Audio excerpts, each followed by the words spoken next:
Поради силната врева во стан на улица Илинденска во Тетово, во кој престојувале студенти на Државниот Тетовски универзитет, ноќеска околу 2 часот две лица кои живееле еден кат погоре насилно влегле и физички ги нападнале присутните.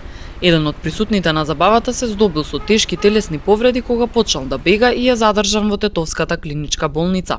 Двете лица кои насилно влегле во станот биле приведени од страна на полицијата, а по разговорот се пуштени дома. Бистата на народниот херој Чеде Филиповски даме, која се наоѓала во дворот на Средното општинско економско училиште во Гостивар, е извадена вчера вечер помеѓу 21 и 22 часот од засега непознати сторители. Тие ја откорнале бистата од горниот дел на постаментот и ја фрлиле во тревникот. Непознати сторители ја скршиле цилиндер бравата од лезната врата во црквата Света Богородица во село Леуново во периодот помеѓу 9 и 10 овој месец. Тие не успеале да влезат во црквата и незабележани се оддалечиле од местото. 9-годишна ученичка во основното училиште Исмаил Ќемили во Гостиварски Балиндол се повредила при затворање на металната врата од дворот на училиштето. Вратата се излизгала од шината и паднала врз девојчето, нанесувајќи и сериозни повреди на ногата. Заради сериозноста од повредите, девојчето од Гостиварската болница е пренесено на скопските клиники.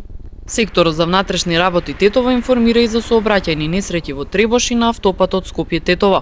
Во несреќата која се случила на излез од Тетово за село Требош учествувале жители на Тетово и Тетовско Џепчиште. Тетовецот се здобил со тешки телесни повреди, а откако му е укажана помош, пуштен е дома. Останатиот учесник поминал со полесни повреди.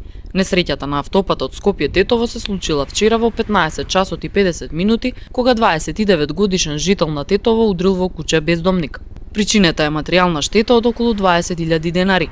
Полицијата работи на расветување на поединостите за сите случаи.